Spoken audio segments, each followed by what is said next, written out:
Well, welcome to a new Dave's Classic Garage Tours video, though as you can see it's more of a tank tour. I'm back at South Gippsland Tank Adventures, and this time I get a ride out in the Panzer. First though, back to the chat with Daniel. Okay, I've got vision of John Mills riding along in one of these in the North African desert or something like that. Yeah, they were used everywhere. The Americans built 30-odd thousand of them, so they were everywhere. Okay. This one's a M3 half-track built by the White company. It's got the White 6-cylinder engine in there, which is pretty usual, except the fact it's an Israeli modified version, which actually makes that usual thing rather odd. Right. Israeli modified ones do tend to have diesels, but this one maintained its original petrol for some reason. We don't know. It's too weird to grasp this one. On account of the basic fact it had a 90mm anti-tank gun sticking out the front of the hull. Oh, right, okay. This is the same gun, or similar gun, found on our Canon and Jagdpanzer. Oh, seriously? Sticking Through the front here. There's the reason why the entire cab has been removed. Yeah. It is in fact a tank destroyer version, or a 90mm gun motor carriage, as it would be technically called. Excuse us, my gents. No worries, boss. Very important things to do with the barbecue. Oh, okay. Yeah, so this is an Israeli Defence Force 90mm gun motor carriage, served in the Golan Heights during the 6 Days War in 1967. So it has seen quite a bit. Yeah. More than you would expect of what is essentially just a truck. Yeah. And it destroyed 2 tanks. Has this one got a history? Yeah, 858 is its number right there. How does something like this end up here? Just through... The Israelis maintained use of these until the 2000s. Okay. They sold them. And the collectors across the world who like M3 half-tracks went completely nuts because they had all the original spare part designs they kept on manufacturing. A few collectors bought 6 of these in, and there was only 6 of these that we know of ever to exist, and they all just, out of nothing more than dumb luck, ended up here. And then Cameron got this, he bought it off someone, he had it as a tour vehicle in his vineyard. Odd story. Right. And so 6 of these are in Australia. Annoyingly, because they were like this, all cut down, people just thought they were donor vehicles for other parts, so they just did them up as boring American ones. Thankfully, a whole bunch of information started coming out about these things years and years later. John Mishka is an author. He did a lot of research on these and helped Cameron find out what it was. And Cameron also kind of bumped into the son of the commanding officer of this vehicle on the GAN at the bar and got the information of the vehicle that way, because the son told his dad. And more or less, Cameron got an email from the general. I believe you have one of my vehicles. I hope you're looking after it. And then that's why we know number 858 has tank kills. Syrian modified Panzer IVs were destroyed by this truck. Wow. It's a weird vehicle. Yeah. It's also what I call crazy Jewish space magic. It's a Mel Brooks story on tracks. Right. Bunch of Jews in the 1960s standing on top of a mountain range shooting Nazi tanks in the 60s. It's a Mel Brooks comedy. Absolutely. And historically accurate. Yeah. It's the saying, if it's stupid but it works, it ain't stupid. Yeah. Whereas the M113 here, as I call crazy bogan space magic, just because you can do something doesn't mean you should. M113s don't have a turret. We put one on there anyway because we're Australia. Yeah, right. Why not? What could possibly go right? Right. It's not top heavy, no. It won't tip over, no. So this like service, is it not something that's done here? It was actually by the Australian Army? In Vietnam, 4 of the normal M113A1s did have a different turret put on top, which is often Alva's Saladin armor car, which is made of steel, where the hull is made of aluminium. Right. Too top heavy. This is the post-Vietnam conflict modified version called the medium reconnaissance vehicle, with an Alva Scorpion turret, which would technically be on that hull there, to create the Alva Scorpion light tank. We just plonked the Scorpion turret on there because it fit in already. Yeah. It's built by the same company, Alvis. The turret ring and the gun is much the same, so it's just pretty much, it's made of aluminium, it's got a better optics, plonk it on there. What could possibly go wrong? So aluminium, when you talk aluminium, it doesn't sound the most able to withstand much... Nothing. No. It floats though. Right. Yeah. Okay. It's technically duralium, which is aluminium and magnesium, so it catches fire quite easily. Thankfully, it's at least got a diesel engine, whereas that one's petrol and it's built out of the same material. But it's air transportable as well. So how do they get away with it? You know, surely the crews are living in fear of meeting anything other than There are 2.2 rifle. Yeah, there are kind of rumours they would put an additional plate underneath in Vietnam, put sandbags under the driver's seat. Didn't do anything. It was more of a psychological thing, I would believe. It's an aluminium-made bloody tank. Who'd have thought? Yeah. Well, it's not a tank. It's an armoured personnel carrier. It's just we made it into what is very close to being a tank because we're Australia. Right. Why not? Okay, let's have a look at that space inside. As you can see, there's absolutely no ergonomics whatsoever because we put a turret in there that shouldn't be there. Wow. It works, but yeah, it's not the best. No. That's crazy. Meanwhile, in Australia, we tinker with things you shouldn't necessarily be tinkering with. That's what this is. Right. They run well, though. They'll do about 60 k's on the road. Right. Now this one I definitely I seem to recognise from Top Trumps or something like that. What's what do we got here? This is a CVRT, or Combat Vehicle Reconnaissance Tract, Alva Striker Anti-Tank Guided Missile Carrier. It's called the Striker because it can actually strike back at armour. It's got swing-fire anti-tank guided missiles, which have a maximum range of about 5 odd kilometres. They were wire-guided, and then this one seems to have been converted to laser-guided optics to guide the missiles in onto target. It's still Mark 1 eyeball gunnery. Wow. You have to manually aim it rather than computers do all the work nowadays. Yeah. It's the first generation of proper anti-tank guided missile vehicles. Yeah. So this is British. Alvis. Indeed. Alvis Limited, the car company. Car, yeah. And it's all powered by a Jaguar E-Type Jag engine, literally. XK. Yeah. Wow. Jaguar J60. Yeah. I believe. Yeah. Unbelievable. Yeah, it's just under here. I was just filming a couple of Alvis cars this last week actually in the Here's the Jag engine. In It's a bit dusty, but it works. wow. And what sort of reliability with that? They later replaced them with a Cummins BTA 5.9, the diesel. They're a bit bloody pager. They're a bit rarer with the early engine. Yeah. This would make it a Mark 1, I believe. It's just CVRTs, because they're so damn small, are just finicky and temperamental. Yeah. A lot of collectors do own them, though they are road legal in certain parts of Britain. Right. Go to the pub in one if you want. Just to confirm, we are filming this in 2024. Daniel has just confirmed to me he has got a pager. What's going on? Fires or something. CFA. Right. Don't actually know what it is. I didn't know pagers still existed. Yeah. Right. Oh, I see. Yeah. CFA. Yeah. Utilises. Right. Oh, there. Probably cleaning off a road or something. Yeah. Typical CFA stuff. Okay. Oh, I've never knew they were still in use.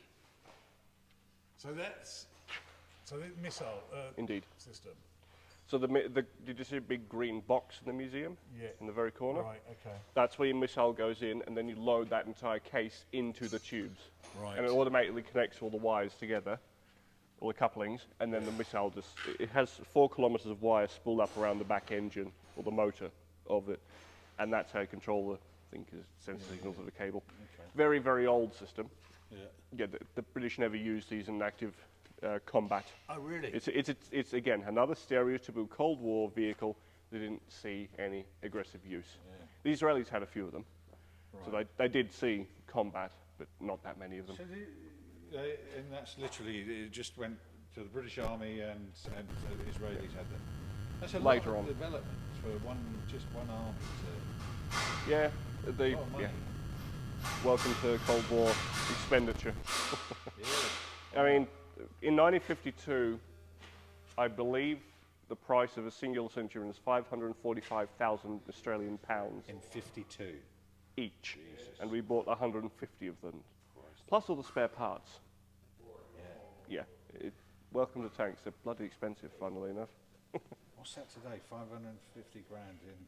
I wouldn't have the faintest idea. Bloody hell. Yeah, it's a lot. Somebody can Do the that math. on the online. There's some converter I'm sure you'll find, and let us know in the comments. Right, okay.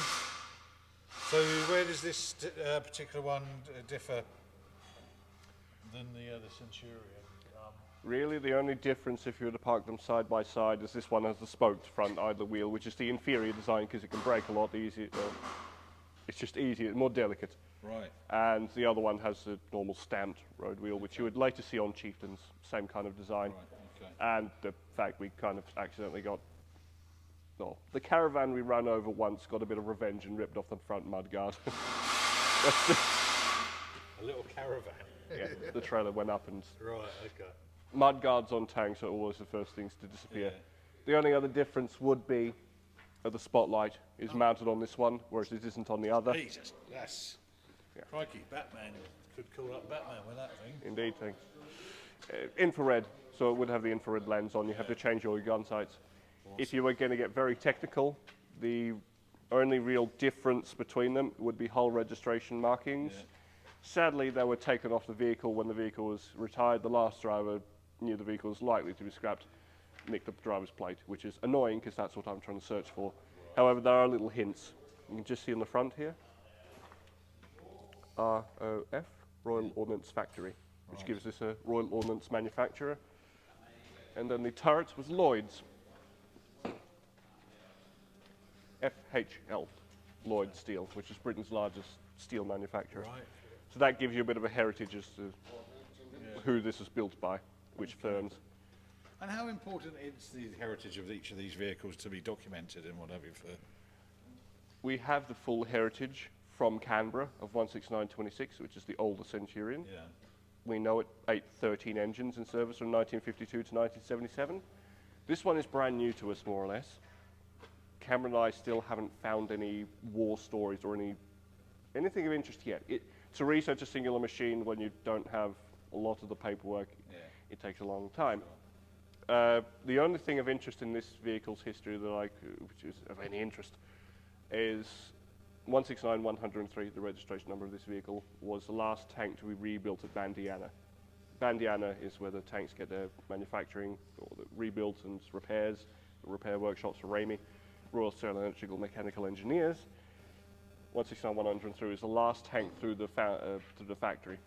Roughly every 2 years, a tank in theory should go through a thorough rebuild for vibration damage and whatever the hell's happened to the vehicle by the crew. So this was the last tank to go through that process. That's the only thing of any interest I can tell you at the moment about 169103.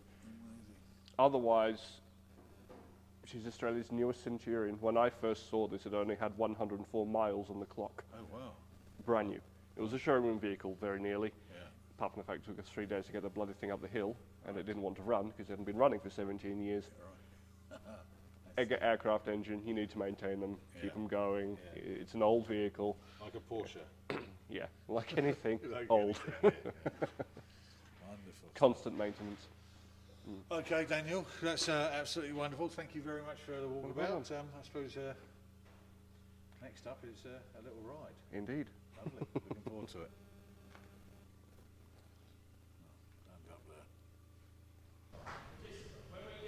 Okay, so I'm fully decked. Pretty cool, huh? We're going out in the Panzer. See you in the inside.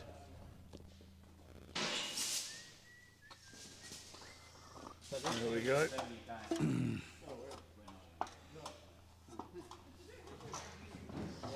Right, I'll give you that, shall I? Oh, sorry, you want to tell me what the... So I just find sitting on there, dropping down, and all the way up front. Okay. All the way up there. Yeah, lovely. You'll see the seat already folded down for you. Rightio, lovely. Do you want to hold that for us? Get the bum crack.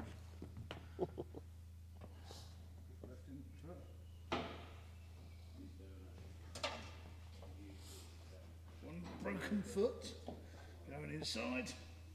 Seats fold up on the wall. So step on the seat? Yep. Okay.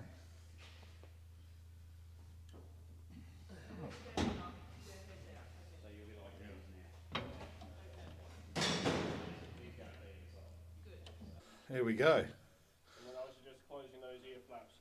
Yes, right, air flaps to be closed. Oh my gosh, look. There's the back end of the turret. Good old AEG, German brands. There's the driver, that's where Cameron will be. Wow, look at his sights there. Amazing.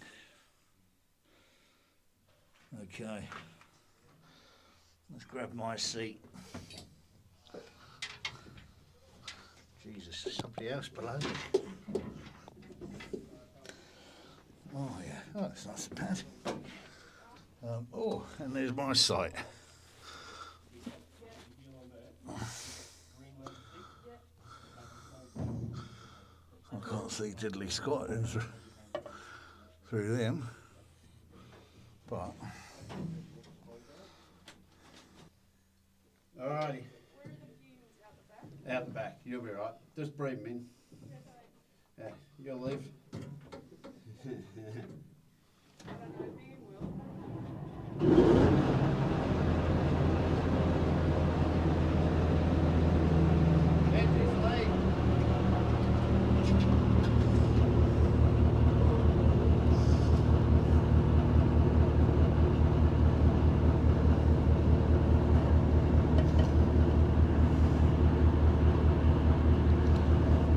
See anything out of there?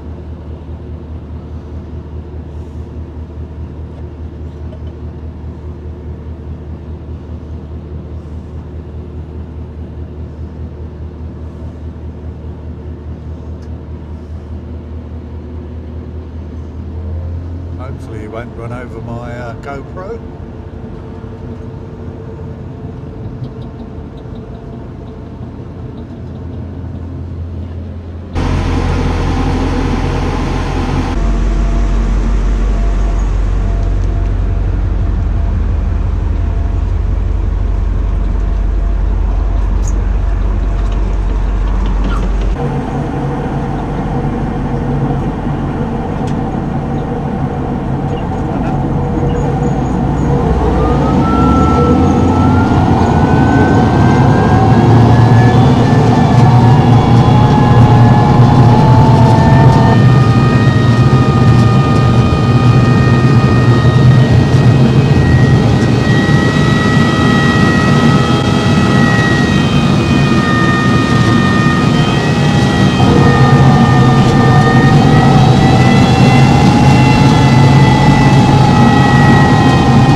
It's at this point I tell you what an awesome experience this has been, but as you can see, my microphone is folded inside my jacket, so unless you're a lip reader, this is pretty much redundant. Be assured though, Cameron and his team provide an excellent day out, truly informative and extremely exciting. Thanks for watching, and if you like this video and any of the car ones you usually find on this channel, we really would appreciate a like, comment, subscribe and share. It really makes a difference.